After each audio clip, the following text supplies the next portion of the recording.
Welcome back, Gothamites. If you're new here, hi. I'm London, aka History of the Batman. We are just 1 week away from Batman's 80th anniversary. That's very exciting. So because of this special milestone, I wanted to do a brief evolution of perhaps one of the most well-known pieces of Batman iconography there is, and that is the Batsuit. For some, they may just think of Batman's Batsuit as an afterthought because it's his costume, and every superhero has a costume. But the continuous change in look and functionality within this suit tells us so much about the Caped Crusader in every decade. You really can't celebrate 80 years of Batman without highlighting why this character is such a fan favorite because of the way he looks. I mean, his suit is awesome. So we are going to focus on an evolution of the Batsuit in comic books today. But before we dive into tons of different hues of grays and blues and blacks, why don't you subscribe to this channel and become a part of this wonderful Gothamite community. So as you know, Bruce Wayne, aka Batman, debuted in Detective Comics 27, which hit newsstands on March 30th, 1939. And if you want to learn the story behind the creation of the Batman by Bob Kane and Bill Finger, I did an entire video about that when I unboxed my Batman Black and White First Appearance action figure, and I will link that in the description below if you're interested about that creative process. So our first look at Batman and his Batsuit is in Detective Comics 27, which begins Batman's literal first year in DC Comics, which means from Detective Comics 27 all the way to Detective Comics 38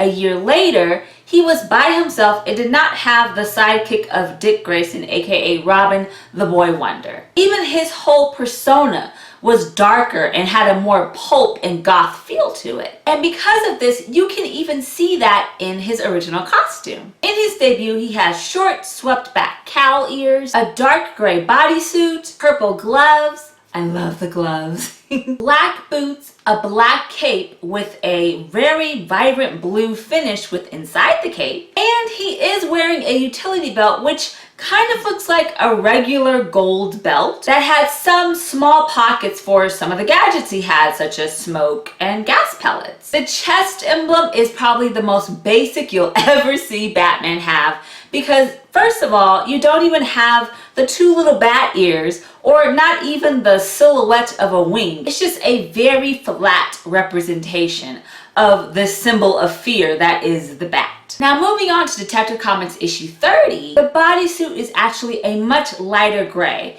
which we will see for decades and decades to come. The gloves are also a bright blue instead of purple to match the highlight in both the blue within the cape and the highlight of the blue within the black cowl. And even just a few issues later, the utility belt is looking more like an actual utility belt that can hold gadgets such as, now, the Batarang. If you move issues later into Detective Comics 36, you'll see that these bright blue gloves are almost like gauntlets and much longer along the arm. The boots now are not black, but they're also the exact same blue, and we're starting to see a more bat-like symbol on his chest, which has very, very little bat ears and a little bit of a sway of wings. This particular look was Batman's Batsuit throughout the rest of the 1940s and the 1950s, which is of course the golden and silver age within DC comic books. Of course, within this time period, you had two different Batman black and white serials,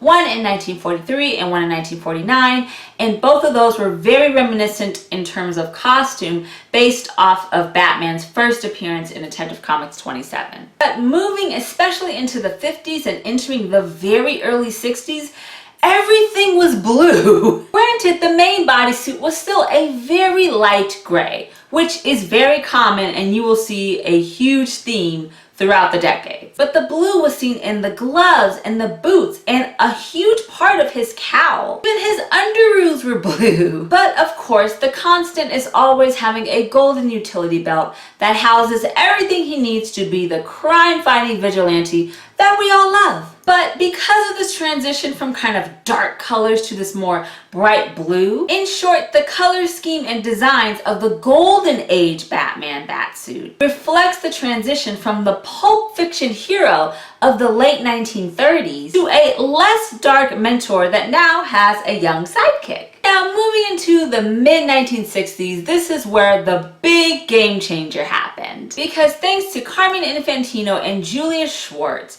Batman received his new look, which implemented the yellow chest bat emblem for the first time that you now see everywhere. And I'm sure whether you read comics or look at anything Batman, you recognize the yellow chest emblem on Batman's Batsuit. And this particular emblem itself has much longer bat ears and even more elongated wings. And since we are in the mid-1960s, along with this bright yellow emblem on his chest, we are still rocking these awesome blues. And of course, we are still sticking with the very light gray bodysuit. And we of course have the utility belt. And even this particular utility belt was even more slender than its predecessor, which kind of gave off a more detective vibe that DC Comics editor Julius Schwartz was looking for entering this new decade. But then very quickly, due to the immense popularity of the 1966 live-action TV series Batman starring Adam West, the utility belt went from very sleek to just having huge pockets. Because if you've seen the show, literally, Batman has every single thing in that utility belt. And while we are mainly highlighting the Batsuit's evolution within comic books, it is very important to mention Batman's immense popularity that grew within the late 1960s due to the TV show, because the style and design of Adam West's Batman suit influenced many writers and artists making those particular comic books at the time. However, it is interesting to note that despite the 66 series being filled with tons of campiness, Adam West's actual suit did still have the gray bodysuit and did still have the bright yellow emblem, but his cowl and his gloves and his boots and even his cape were all kind of this very shimmery royal blue. And these colors, along with a lighter blue, transitioned into comic books over the next several years, even after the show was canceled in 1968. Now, for the remainder of the Silver Age, well into the mid-1980s, the light gray bodysuit and the very light blues within the gloves, boots, cowl, cape, etc. definitely remained a constant. But if you look at the bat emblem on his chest, the actual Batman symbol was much more defined than in previous either comics or on television. I just have to say, there are some artists that I love when they do the capes, and if we're talking about the 1970s entering the 1980s, Neil Adams' Batman, his cape is ridiculous. It like touches the floor. It sweeps when he runs and jumps, and it has a life of its own. And that has always been one of my favorite pieces of the Batsuit, is how people depict both the cape and also the cowl. Norm Brayfogle is also a perfect example of someone who has so much movement within his cape and his costume. Just a little tidbit, if you like capes, you should check out those guys. But if you're getting used to these light blues and these light grays, I'm sorry, because once we hit 1985, which is Crisis on Infinite Earths, which reboots the entire DC universe for the very first time, we are in the post-crisis era, which is now the modern era of DC Comics. And this is officially kicked off with Frank Miller, Klaus Janson, and Lynn Verley's 4-issue arc, Batman: The Dark Knight Returns, which was released in 1986. This out-of-universe tale introduced a retired Bruce Wayne who comes back to don the cape and the cowl to protect his city of Gotham. And interestingly enough, in these 4-issue arcs, we see Bruce sport several different types of Batsuits. Of course, you know the now very famous armored Batsuit, which if you've watched Batman v Superman: Dawn of Justice, you know exactly what that looks like. There are panels that even show Bruce have a very, very dark, almost dark gray, black color scheme in his bodysuit, his cape, his gloves, his boots, and yet still has a very, very bright yellow emblem on his chest. But the colors are much more matted, they're much darker, but of course that translates to this particular Batman being darker than his predecessor. And in particular, another suit that we see has a very flat and kind of fatter Batman emblem on his chest. It doesn't have the gold oval around it. It is very black, matted, very dark, which totally represents what we're going for with this Batman. A year later, another change comes within the updated origin story of Batman, courtesy, of course, of Frank Miller and David Mazzucchelli in the 4-issue arc Batman Year One. We see a very young Bruce sporting a kind of dark gray and black suit, and he goes back to the original black chest emblem, which is very reminiscent of both the 30s and 40s emblem that kind of was more of a loose adaptation of what the bat actually looks like and represents. Despite these alternate universes, within the 1980s, the Batsuit in general had a darker gray bodysuit with a slightly darker blue for the cape and the cowl and the boots and the gloves. You're basically seeing a total shift within color. We're going black. Now, entering the very late 80s, 1989, throughout the 1990s, we are in an era that literally everything is black. Everything. And a lot of this has to do with Tim Burton's 1989 blockbuster film Batman starring Michael Keaton. Because although we are talking about comic books, as I said with Adam West, the popularity of Michael Keaton's Batman and that film and how that suit looked totally transferred over into what artists and writers wanted for the comic books. If you look at Keaton's Batsuit, it is literally all black. The only thing that sticks out is the bright yellow emblem on his chest and the very gold utility belt.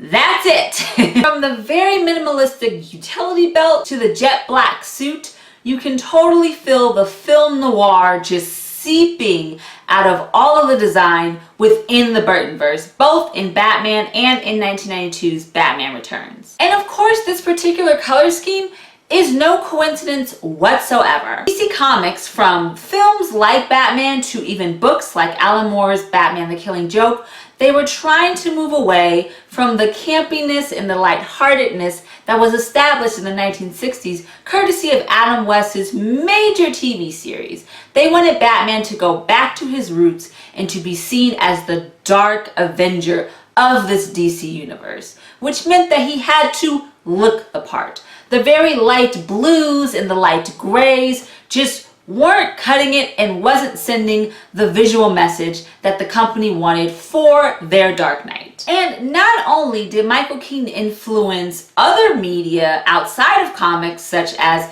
1992's Batman the Animated Series, but also in comic books, especially starting in 1995, after Bruce Wayne returns to the mantle after his back was broken by the villain Bane in the series Nightfall, we have Batman Troika. And literally that entire suit is black. Straight black. Like, we're going to rob a bank black. Like, everything is just black. I remember getting that comic and getting the cover. And and it was so black, like you could barely see it. You almost had to feel to see where Batman was, where the logo was, because everything was just straight black. I thought that was kind of cool. I was a little confused at the time. I wasn't sure what we were doing with that, but I totally remember that. But before we move past Troika, I do want to mention, since I did mention Nightfall earlier, that when Bruce was out of commission being Batman, he had John Paul Valley take up the mantle and he became Azrael Batman, and his Batsuit is insane. He not only put deadly gauntlets and weapons and all of this stuff on his Batsuit, but it had bright blues and yellows and grays, and it almost looked like a demonic version of what the Batsuit typically looks like. Almost machine-like. And so even though that was only for a brief period of time and he was considered a bad Batman because he was lethal and he didn't represent the core values that the Dark Knight represented for Gotham City, his suit looked pretty cool. Surprisingly enough, the Batman Troika all black suit kind of spilled into other media. Now, we've seen from the 1930s all the way up to this point that we have been working with different hues of grays and blues. Those are the two main colors, which if you look at any just staple Batman look in a store or anything, those are the colors that most creators work with to promote Batman. But even in films like Batman Forever from 1995 and Batman and Robin from 1997, whether or not you like those films or you like the actors, you do, you don't, whatever your opinion is, if you look at the core suits, most of it is just black. Despite the nipples and all of that, the symbol was black, the suit was black, they went along with the comic book Troika black. Even if the movie itself wasn't as dark as maybe the Troika suit is supposed to convey to readers. Moving right along to the end of the 1990s, one of the biggest changes and many decades prior to the Batman suit actually came on the animated small screen in the TV series Batman Beyond, when an older Bruce Wayne, 20 years into the future, trains young Terry McGinnis to become the new Batman of Neo Gotham. And his suit is a very sleek and high-tech black suit and with a red Batman emblem, which looks dope. It always looks awesome. And the suit itself is just made for the future. It is still considered one of the best interpretations of Batman, not just because Terry McGinnis is a young teenager and he was able to be the Caped Crusader, but the design itself of the suit, of Gotham, of everything, it's just outstanding. Now, the start of the 2000s saw different designs, not just with the Batsuit, but with Batman comics in general. In particular, designer Chip Kidd created a new logo for the comic book. And this started in Jeff Loeb and Jim Lee's now iconically modern, awesome arc Batman Hush. And this design officially issued in a new modern era for the Dark Knight within comic books. And although within Hush, Batman does return to his light gray suit and has the more classic blue color scheme in his cowl and his other accessories, for a brief period of time, the bat emblem isn't in the yellow oval on his chest, which is a huge change for the particular combination of color schemes of gray and blue. Because usually, if you look back, whether in this video or just in comics, anytime you kind of mix the gray and the blue, that yellow emblem just pops out because all of those colors complement each other very well. And besides animated TV shows from 2004's The Batman to 2008's Batman the Brave and the Bold, you really don't see the yellow oval chest emblem in comics during this pre-New 52 era. And we see this in many examples both in and out of comics. Whether you look at Christopher Nolan's The Dark Knight trilogy and see that Christian Bale's Batsuit is a very matted black with a very matted bat emblem that's kind of wide, but still sleek. Same thing with a very matted utility belt. Look at the Batman Arkham video games from Arkham Asylum to Arkham City. Those suits that sport lots of black and kind of some hues of gray here and there almost looks very military-like and kind of on the more robotic side in terms of the functionality that it can do from the cape to the actual suit itself. Or even when Dick Grayson, for a few years, became Batman when Bruce Wayne seemingly died, the bat emblem was all by its lonesome without the yellow chest emblem. It was just a black bat. Very simple, very sleek, very dark, which is what we were going for at this point. And perhaps based on the writer or the creator that wanted to present their particular Batman without having the almost distracting yellow chest emblem, it gives more focus or disguise depending on what they want their Batman to do or represent within the particular story. Before we leave the pre-New 52, one of the best exceptions of a Batsuit that, sure, it's distracting. It's supposed to be distracting, but I absolutely love the Zur-En-Aw Batman suit that you see in Batman R.I.P. because it has those bright purples and reds and yellows that literally are paralleled to Bruce's erratic mind at the time. He is not himself, and he dresses in this crazy bat suit and is literally running around Gotham. Just insane. But I love that suit. Like, it's one of my favorites. Is it practical?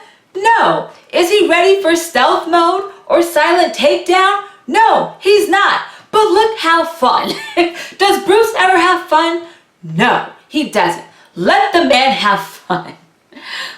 That's it for that. If you enter the New 52, originally the Justice League and the main characters were designed by Jim Lee, and Batman kind of goes back to the kind of dark gray bodysuit. There's almost seemingly lines on the suit, and we still aren't rocking the yellow oval emblem.